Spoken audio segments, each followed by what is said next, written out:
Hi, everybody. Welcome back. Today we're going to be talking about a subject near and dear to my heart, which is the work of Joseph Campbell. You might have heard of his idea before of the hero's journey. And that's sort of our fourth framework for analyzing myth that we're going to look at today. And we basically finished up with Jung, as we saw from the quiz there. But the reason why I wanted to have Joseph Campbell after Carl Jung is that Campbell builds on Jung in a lot of ways. So I think we're going to see some of those ways today. And Campbell, like Jung, works a lot with archetypes and this sort of idea of recurring ideas in the collective unconscious, in general humanity, these ideas that happen over and over again. But Campbell identifies this sort of larger set of ideas that fit sort of a regular pattern that we see in mythology all over the place. And this is what's called the hero's journey. So let me switch over to the PowerPoint here. Let's see here, it should be loading now.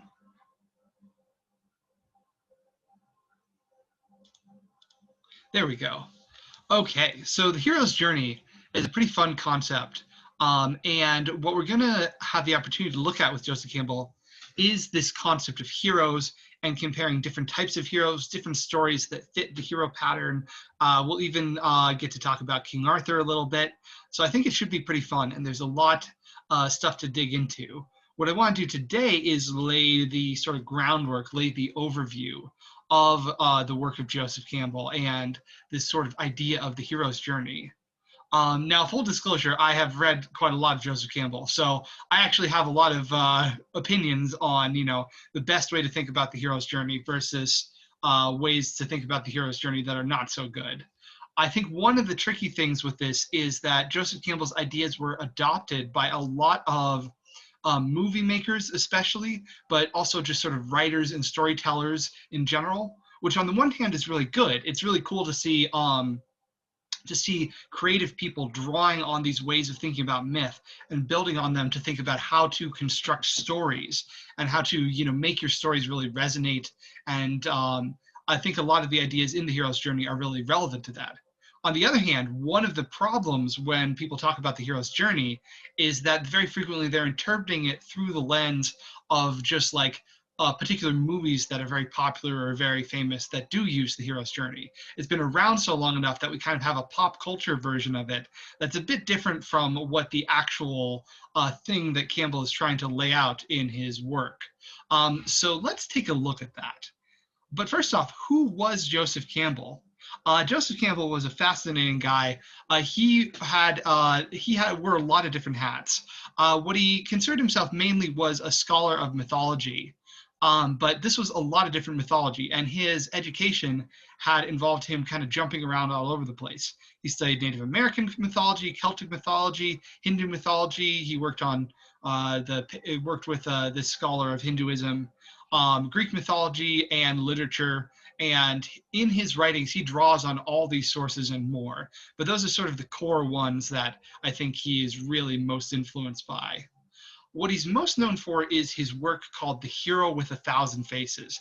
And The Hero with a Thousand Faces argues that this recurring pattern appears over and over again with different heroes in different myths around the world.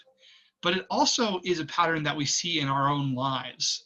Just as Carl Jung believed that through studying myth and studying dreams, we can recognize important meanings for our lives, Campbell believed that the hero's journey is kind of a path that human beings can follow to live a meaningful life, kind of by reenacting the path of a hero in one of these stories.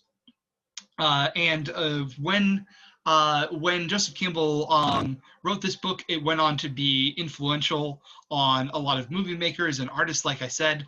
The big example being Star Wars is really influenced by these ideas, although I wouldn't necessarily use Star Wars as our guide for everything. And I'll talk more about that in a second. But the influence of the sort of idea of the hero's journey on stories and the way we tell stories has been huge. Both good and bad. Some of them, they sort of just reenact some of the ideas without really understanding how they're supposed to work. Others of them artists have a really good in-depth understanding of the hero's journey and recognize some of the ways that you really want to go about it. But Kimball's also known for a series of lectures that he did called The Power of Myth. And that is something I am going to link to you guys, or try and find a way to get to you guys shortly. That, or I will use a radio interview with Joseph Campbell that I have. But The Power of Myth is a series about mythology that he did in the 1980s, right at the end of his life, that kind of continued his ideas. And he talked about Star Wars and how it interprets his ideas, but he talked a lot about a lot of other things too. And so that made his ideas even more influential in modern culture, which I think is pretty interesting. But let's go back to the beginning. Let's go back to The Hero of the Thousand Faces, which was the first of his many, many books, or the first about mythology anyway. And what does it actually say? What is sort of this underlying structure that he calls the hero's journey, and how do we want to think about it? I think the best way to think about it is as a series of archetypes that are connected to this pattern. And the handout for the archetypes of Jung, if you look further, it continues on to talk about some of the archetypes that are used in the work of Joseph Campbell. And we'll dig into that. We'll get into that as well. But I think we're also going to see many things that are familiar to us from Carl Jung here.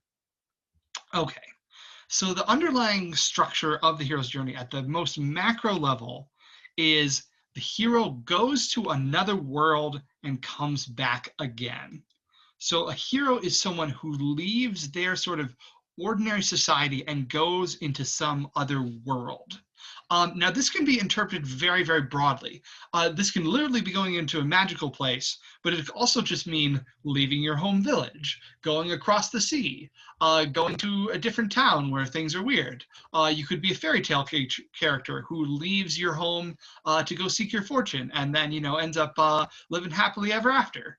But the most important thing in Joseph Campbell's pattern is the idea of going and coming back again. So really core is this idea of the two worlds. So in these myths and tales and heroic stories, there seems to be implied two worlds, and they have different natures, and that's part of the importance of the journey. We have the ordinary world and what you might call the magical world, or the world of adventure.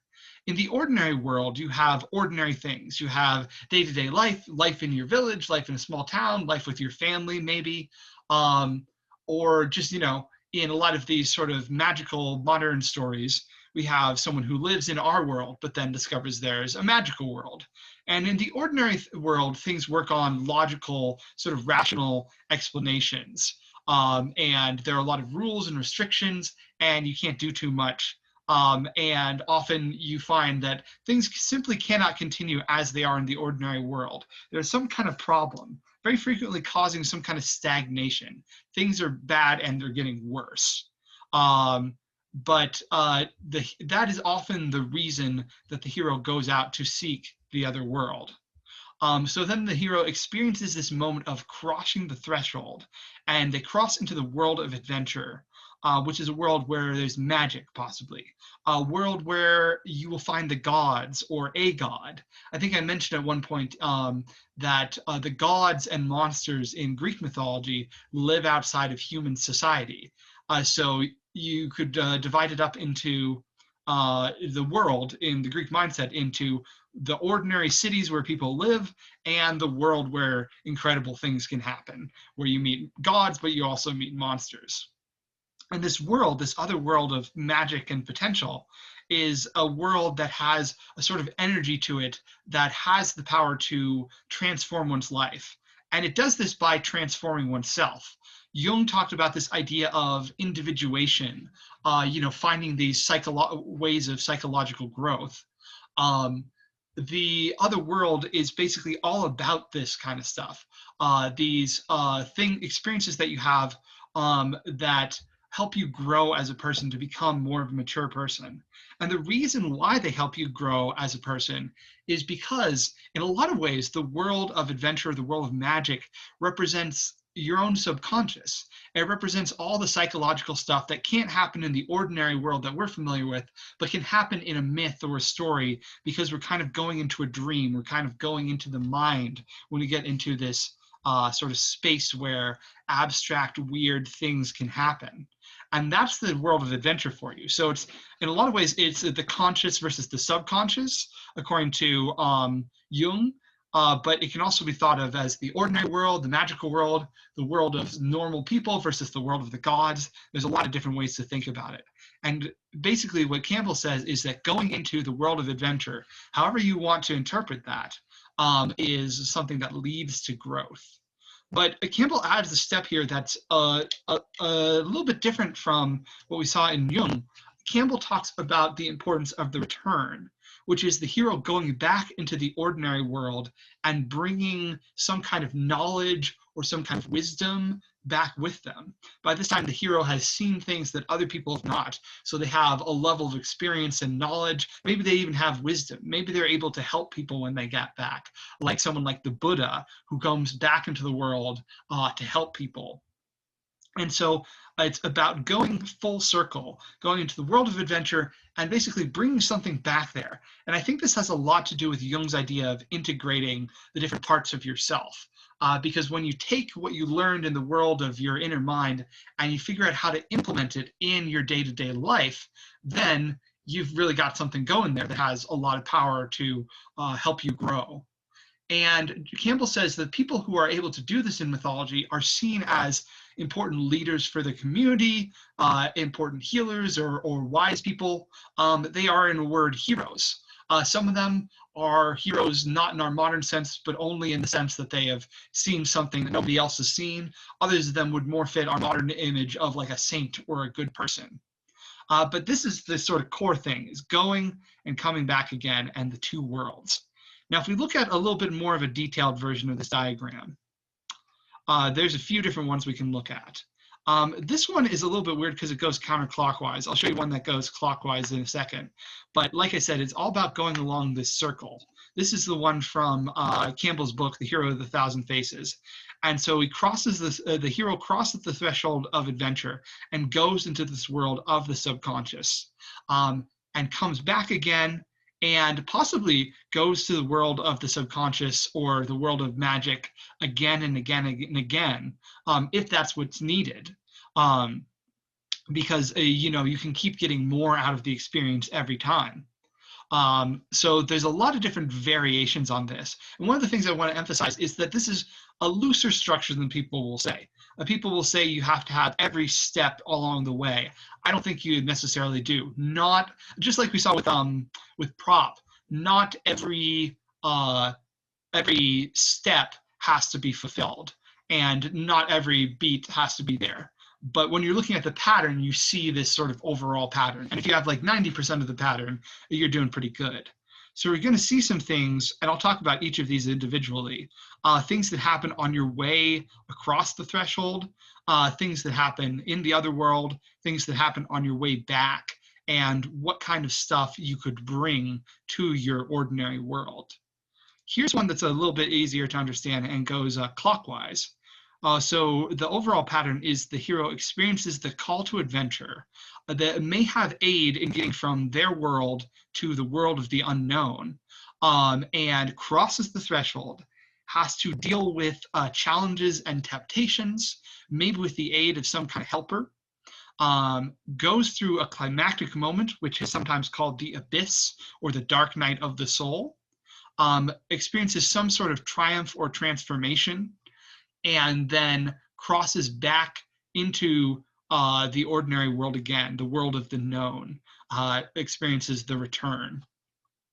And I like the way that Campbell draws, not Campbell, but the way that this is drawn here, because this is very similar to how Campbell would sometimes draw the subconscious and the conscious mind. The conscious mind being a smaller region up top, and the unconscious being, you know, the bottom of the iceberg here.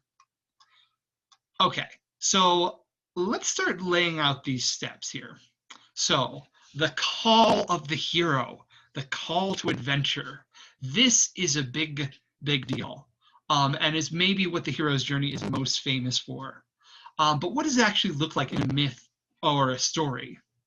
In a myth, the hero encounters some kind of message, a visitor, a call for help, a problem that interrupts their day to day, or some other factor that is saying, go, leave your ordinary life and go into the world of adventure.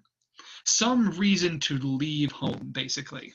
So, as we saw with Prop, kind of, we often start off with the person in their ordinary life, and then the call of the hero or the call of adventure comes to sort of shock their system and say, you need to go out and do something. I think a lot of fairy tales have some sort of dispatcher that sends somebody on a mission. We see a lot of variations on this theme. If we're looking at Star Wars, the big moment for that is that George Lucas based this on the idea of the call. He had Princess Leia's hologram appear with R2-D2. This is the call of the hero for Luke Skywalker. So we've identified our hero as Luke Skywalker. What comes to bring him out of his ordinary life? Well, he finds some robots who secretly carry a message for somebody called Obi-Wan Kenobi. Leia, the hologram of the Princess Leia, appears and says, "Help me, Obi-Wan Kenobi, you're my only hope." And that piques Luke's curiosity, and he decides to go look for Obi-Wan Kenobi by looking for old Ben Kenobi. That is his version of the call of the hero. And there's other ways to go about this. I'm actually flipping through The Hero with 1,000 Faces right now. There's all sorts of ways to do it.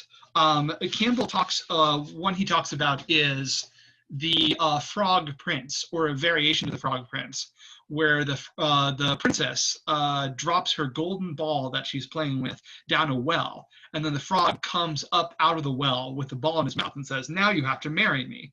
This can be the call of the hero, and the frog, being a symbol of sort of things from below, could very well be connected to the subconscious mind.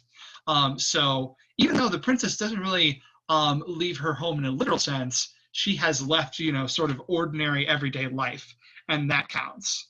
But here's some more with what Joseph Campbell says. Typical of the circumstances of the call are the dark forest, the great tree, the babbling spring, and the underestimated appearance of the carrier of the power of destiny.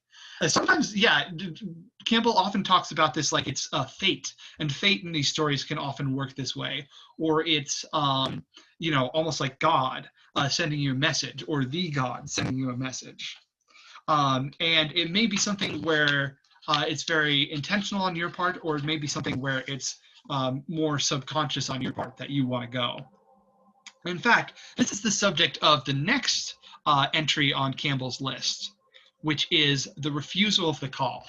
Now, this is something where I want to place a certain emphasis on it. A lot of people have the impression that the refusal of the call is step number 2.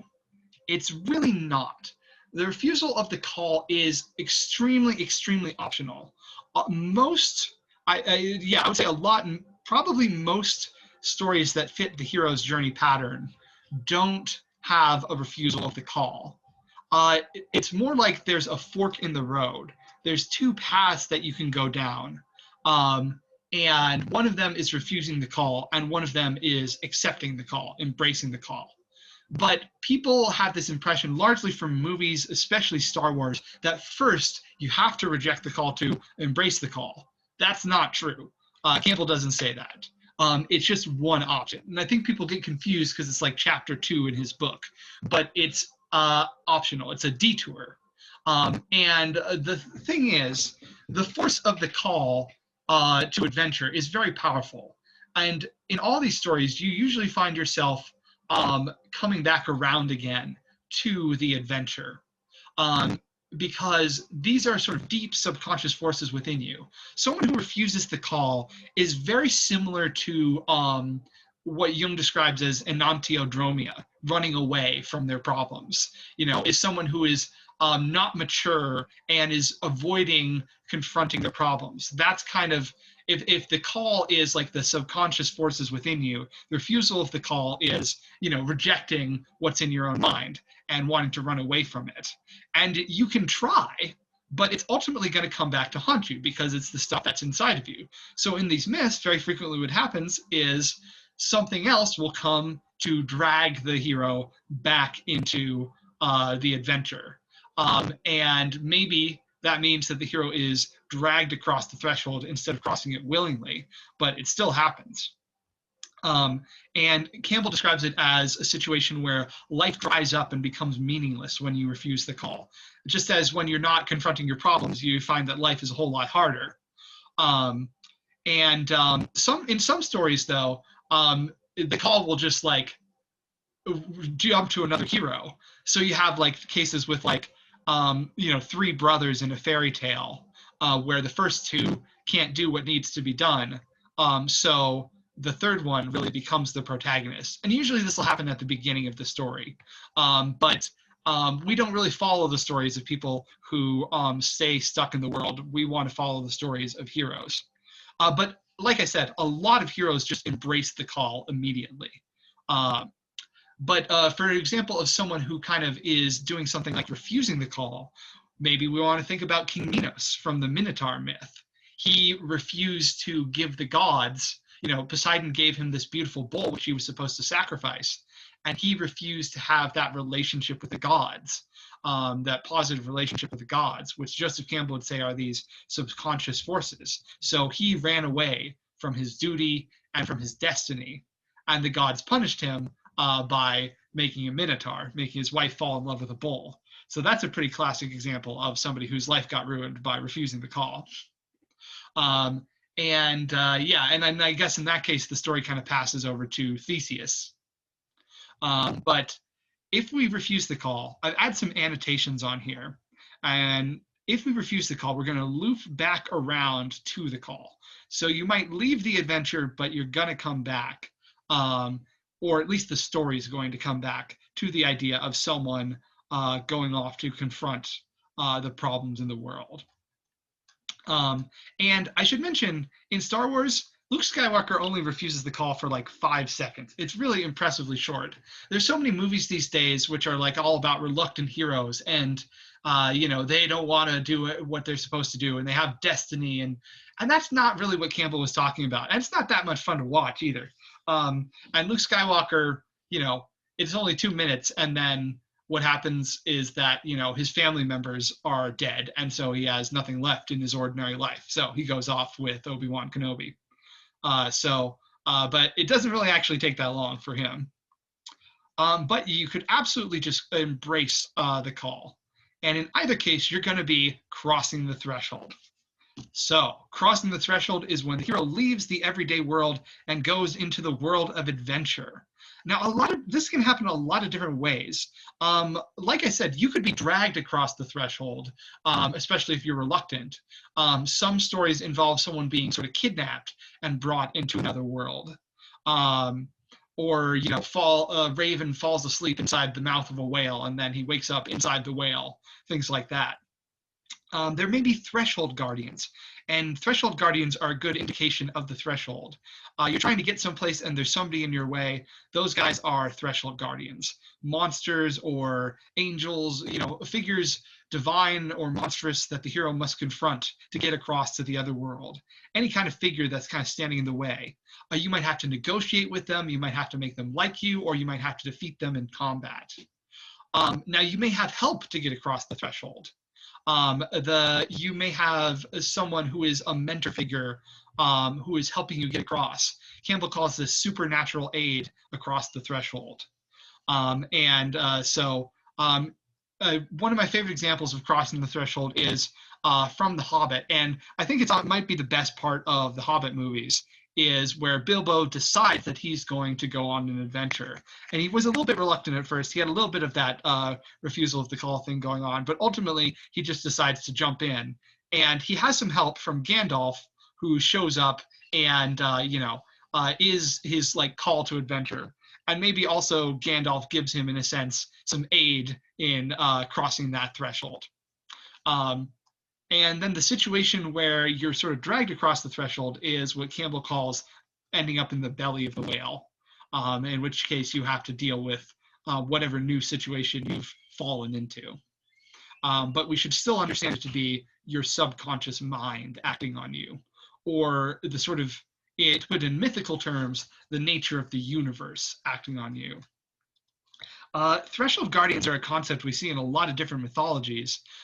In Mesopotamia, we had the Lamassu, or Sumeria, or Babylon. All those apply. Lamassu are these creatures that you would frequently find outside temples. Temples are the place of the god. You know, you're crossing into the realm of the god. So these guys are there watching you with their bull bodies and their wings and their human faces.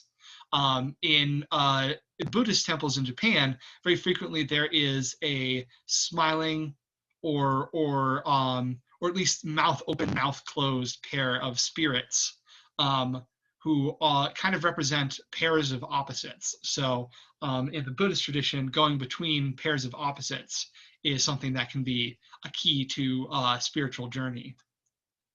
All right. So at this point, you enter what is known as the Road of Trials.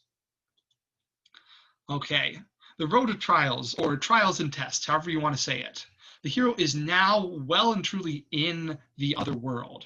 So the hero is trying to, you know, achieve some goal or figure something out or do something, but has so many obstacles thrown at them along the way. These could be puzzles that they have to solve, enemies that they have to overcome. They kind of test the hero's skill or bravery or wisdom, and by overcoming them, basically what the hero is doing is demonstrating that they are a hero. Because you don't want someone who's not really capable of going on this journey to end up on the journey. You want someone who is really able to make a difference to other people. So by overcoming this test, the hero proves that they are this sort of person. And they're kind of doing it by becoming this person, you know, because these tests, especially in modern stories, will help you mature. They'll be, you know, confronting your problems, basically, solving problems and getting more insight about yourself and about the world that you live in. Now, the hero is very frequently aided by helpers or mentors of some kind. These would be, you know, wise old men, or, you know, or weird little old men who live in the forest, or giants, or, you know, like wolf companions, perhaps. All sorts of types of people who can help you out. And so maybe in that light, it's not cheating so much, because part of this journey is about making those connections. And in Campbell and Jung's way of thinking about things, helpers are part of your own self. They are representing aspects of yourself that are helping you make this journey. My image here is from the video game Journey, which is actually based on Joseph Campbell's ideas. And in that game, the only refusal of the call is basically putting down the controller and not playing, or walking into the desert away from the mountain. And the journey is towards the mountain, and you solve puzzles along the way, but you might meet other players who will help you out, which I think is a really fun way to implement that idea. Okay, so you go on the Road of Trials. And in a lot of these stories, the Road of Trials is kind of the bulk of the story part of the story. But eventually you've done enough trials that the story gets to the dark night of the soul, also known as the abyss, this sort of black void, this sort of darkest place. Once you have wrestled with enough of these problems, you really have to kind of confront the core of your issues, the biggest problems or the greatest enemies that need to be overcome. And in the story, the hero is at their lowest point.